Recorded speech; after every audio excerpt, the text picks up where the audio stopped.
Alright, what is going on, ladies and gentlemen? Fraser Wilson here, and I hope you're having a fantastic day. Today, what we're going to be doing is breaking down all the stupid things that I did before I joined the gym. I wish I knew these, and honestly, the list is right here. It's very simple. If you wanted to pause and, read it out and then just take that and leave, you can if you want, but I strongly recommend you wait till the end because they're all going to require some form of explanation. So you're just going to have to wait until the end to hear all of the 10 things I wish I knew before I joined the gym. So the main thing that I cared about when I first went to the gym was how much weight I was lifting and how many times I actually lifted that weight. That was really all that was on my mind, is going in, lifting as much as I could and lifting it as many times as I could. You could call this a bit of an egotistical lifting pattern. And this is a bit of a problem, guys, because how much you lift and how many times you lift it is just not as important as how you actually execute the exercise. That is what is most important. And I really, really wish that someone sat me down and explained to me that the form you execute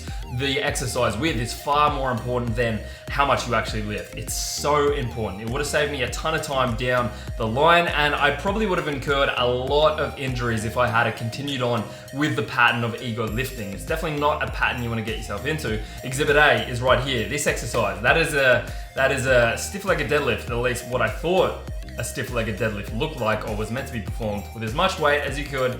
No real idea of how to execute the exercise, and as such, I just didn't really make any progress. So when it comes down to muscle building, aesthetics, injury prevention, form is your best friend, and form over weight should be a philosophy that you should start to incorporate going forward, especially if you're new to the gym. Along those lines, guys, another really stupid thing that I think a lot of people get in the mindset of is thinking that supplements are some sort of magical fairyland kind of substance that are just going to provide you with instantaneous gains, and that couldn't be further from the truth, guys. You cannot take a protein shake and then just instantly grow inches to your biceps. It's just not gonna happen, all right? It doesn't work that way. Something I really, really wish I knew before I started going to the gym was the idea that supplements, they're just supplements. They're just there to help you along the way. They're not going to make drastic shifts overnight as soon as you start taking them, and you should definitely focus more so on your training and your nutrition rather than, some sort of shortcut that you can try to get through supplements. It's just not gonna work that way. Supplements are there to supplement the training and the nutrition. So joining the gym is a big step in the right direction to achieving your fitness goals. However, I think a lot of people can get in the mindset of understanding that joining the gym is doing something, is an accomplishment in itself, and that can't be further from the truth, right? Joining the gym is doing nothing but exchanging monetary values, right? Money for access to a gym. It's not really getting you any results by doing so. And that's something I kind of thought was a bit of like an achievement for myself. Joining the gym, buying a nice new set of gym clothes, buying some new trainers, some Nike free runs or whatever it might be, and then feeling like good, feeling amped up, feeling like I've done something. But the truth is, you haven't really done anything, you've just spent a lot of money, and that's not really fun. That's not really achieving your goals. So something I wish I kind of understood was that joining the gym is not getting you anywhere. It's only allowing you an avenue to make progress. The other side of the coin is, guys, you gotta go to the gym, you gotta put in the work. Along the lines of the gym, guys, is understanding that going to the gym is only half of the battle. And something that I really, really, really wish someone explained to me before I went to the gym, before I started getting really into the gym and, pushing my body, working super hard, trying to make those gains, not really maximizing my potential because I didn't understand that nutrition is just as important as working out, if not more important, okay? And the example for this, guys, is you could go to the gym, you could lift, you could do all this, but if you don't eat any food, okay, you're not gonna gain any muscle. None whatsoever. Same goes, guys, if you go to the gym and all you eat is ice cream or pizza or McDonald's or shit that just isn't really fueling your body for performance as well as progression, then you're not gonna make as much gains as you could. So the better your diet is, typically the better progress you're gonna be able to make over time, and that's something you really need to understand going forward. Along the lines of nutrition, guys, is going to come into the idea of abs. Now, abs was a big one for me. It's typically, a lot of people's goals, okay, to get a fresh six-pack for summer, and it was definitely higher on my priority list, that alongside chest and some big biceps. However, something that, it's just preached and it really needs to be thrown in the garbage, because it is garbage, okay, it's garbage advice, is the idea that abs are made in the kitchen, right? As far as I'm concerned, the only thing made in the kitchen is chicken breasts, is pizzas, is omelets, is all that kind of stuff. That's it, all right? Unless you're doing workouts in the kitchen, you gotta be making your ab gains in the gym. And something that I thought you could just kind of skip abs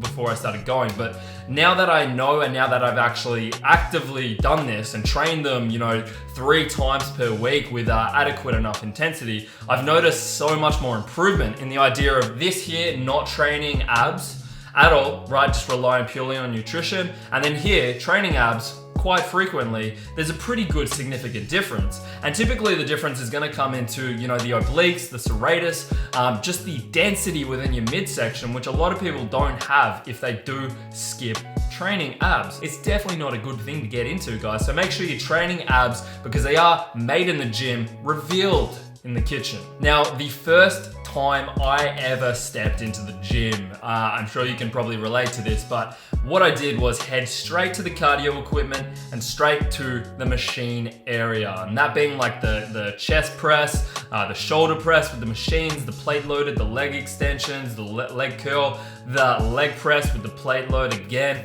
And I would kind of hang around there every time I went into the gym. I'd be like, yeah, I'm just going here. Like, this is a cool environment. I don't really have to learn much. It's a very low learning curve. All you have to do is pin in, pin out, select a weight, and then push or push up or whatever. It's very, very simple. You don't have to learn anything, which is definitely not a good pattern to get yourself into because it's going to really reduce the amount of mobility you have over time. The most important thing, guys, is to get down the basics of free weight movements. Okay, that being dumbbells, barbells, things that are actually gonna be a lot harder to manage and are gonna have a higher learning curve. And the reason that you wanna do that is purely from a mobility standpoint, as well as a progressive standpoint. Like, you could make progress by doing machines, but there's just such a limited range of motion and such a limited range of actual flexibility, in the sense that if you are doing a chest press on a machine, you can only go from here to here, all right? You can't like lift up here, you can't come down here, you can't do anything like that. There's such limitations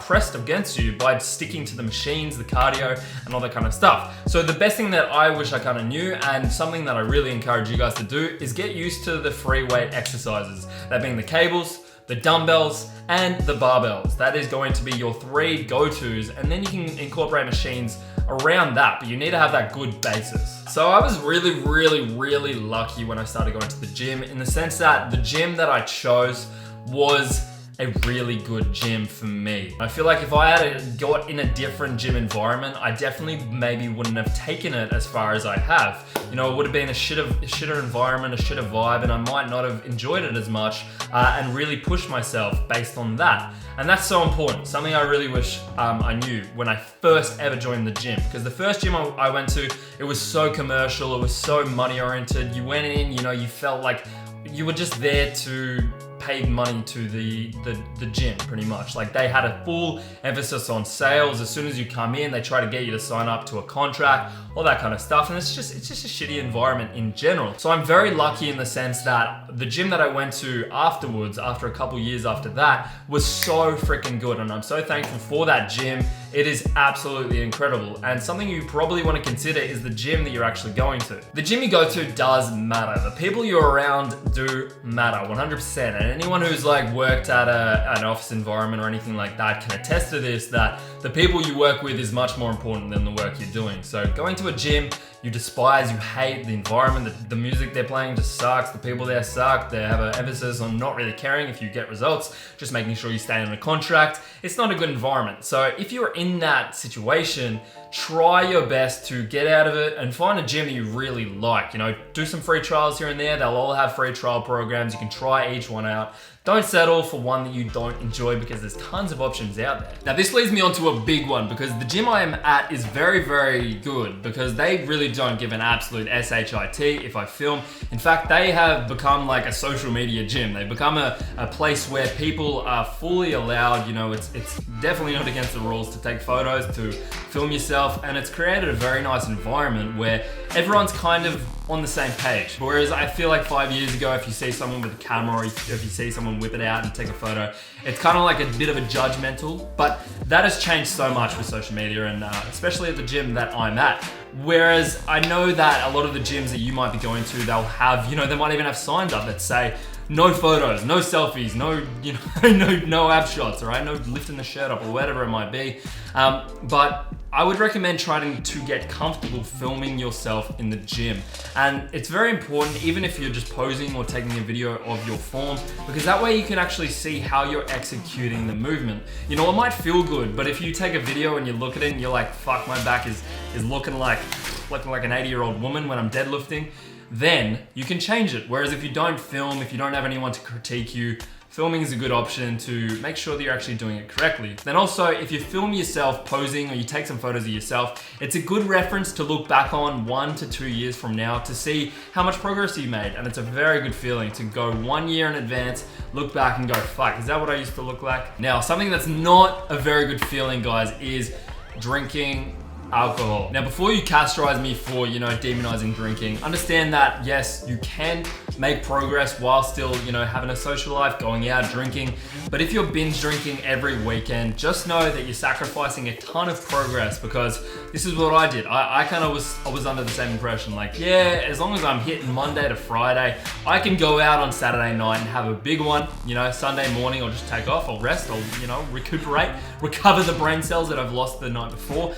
But it just doesn't work like that, guys. Alcohol stays in your system for a long enough time, and it definitely impedes progress a shit ton. So you need to understand that when you do go out, when you do binge drink, that is the sacrifice you're making. And as long as you understand that, then it's okay. You know, no one's judging you. Just make sure you know that you are sacrificing a lot of progress by binge drinking. Now, back to the ego thing. This comes down to something that, you know, a lot of bros can get into when they join the gym.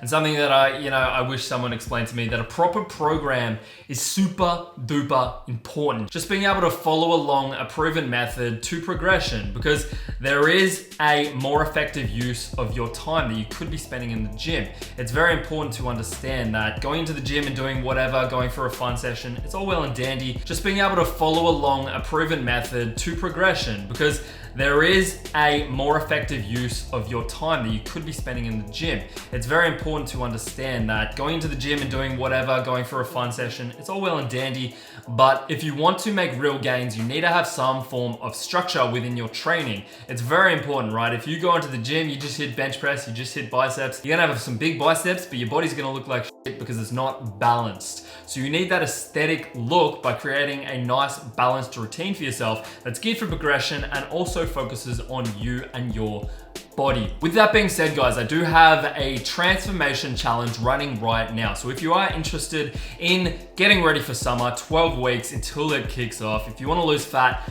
build muscle, and just get a proper program for yourself, check the first link in my description, and I'd recommend getting in quick because I can only take on a certain number of people right now for the challenge. Not only will you have the chance to transform over those 12 weeks, whatever your goals are, build muscle, burn fat, whatever it might be, I've got you covered, but you'll also be able to get a prize for all the hard work you put in for the 12 weeks. So if you make the best transformation, you will win prize money. Second and third runners up will also receive prize money. So make sure you get on that ASAP. And if it's after 1st of April, I do apologize, you missed out, but you can still go check it out. I will have coaching plans available. All right, guys, so I really do hope you enjoyed that. 10 things I wish I knew before I joined the gym. If you did, drop a like and comment down below anything that you wish you knew before you joined the gym. I'd love to hear it, guys. And if you're new here, make sure you subscribe. And with that, guys, I do want to thank every new subscriber because we've got a ton of new ones. You're all loving the videos, and I'm really, really glad to see everyone who drops a like, comments. I'm super thankful for all the support. So much love, amigos, and I'll catch you in the next video.